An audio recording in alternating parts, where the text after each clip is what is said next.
That's very nice to see you. How are things in the investor landlord space? I've never known anything like it. I've been investing in property since 1992. All the metrics are going up. Interest rates up, inflation up, house prices up, rents up, cost of materials up. That a lot of existing landlords are selling up. Is that something that you're seeing on Property Tribes?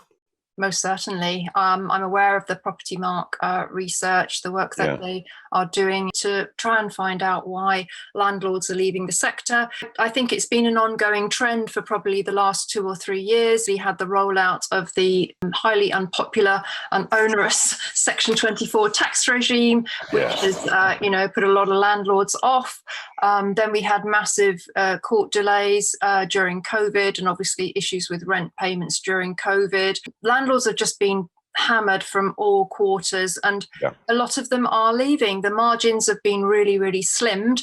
And I think additionally, a lot of landlords who would perhaps have remained in the game for another 5 to 10 years, they're thinking actually prices are really buoyant at the moment. Maybe now I've just had enough and I'm going to sell up, and they're leaving.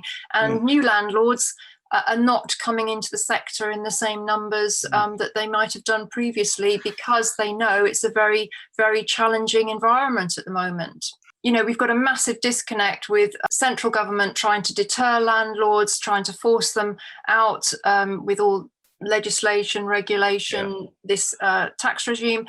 And then we've got local government absolutely screaming for landlords because they don't have enough social housing, so they have to discharge their housing obligations into the private rented sector. And we're even hearing of local authorities offering landlords what we call golden handshakes or golden welcomes, saying, if you can give us a property, we'll give you £2,500 incentive to bring it to us. So it's very, very poor policy from central government, not actually understanding our sector. The situation with the EPCs and what that means for existing landlord-owned property and new one. At the moment, it's not in statute. It hasn't been brought in. It's suggested that it's coming in 2025, I think it is. Landlords are making adjustments for it, but it's very hard to plan a business when you're not 100% sure what parameters are that you need to be meeting. It really is a trending topic on Property Tribes.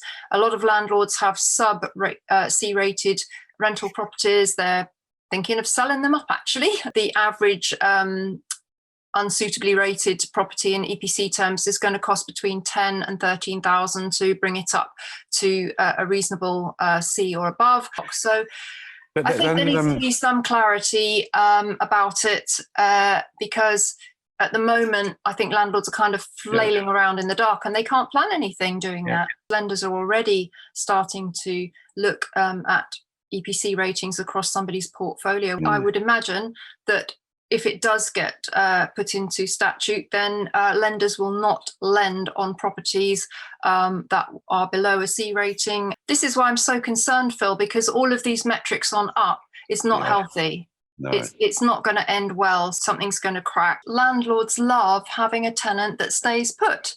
I would love to be able to issue 5 or 10-year tenancies.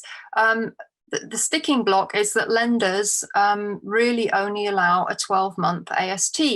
So that's one of the issues. I can't understand why there isn't more encouragement of longer tenancies, because it's landlord gold if you've got a tenant that wants to say, 5, 7, 10 years. I've had tenants that have stayed. I think my longest one is 13 years.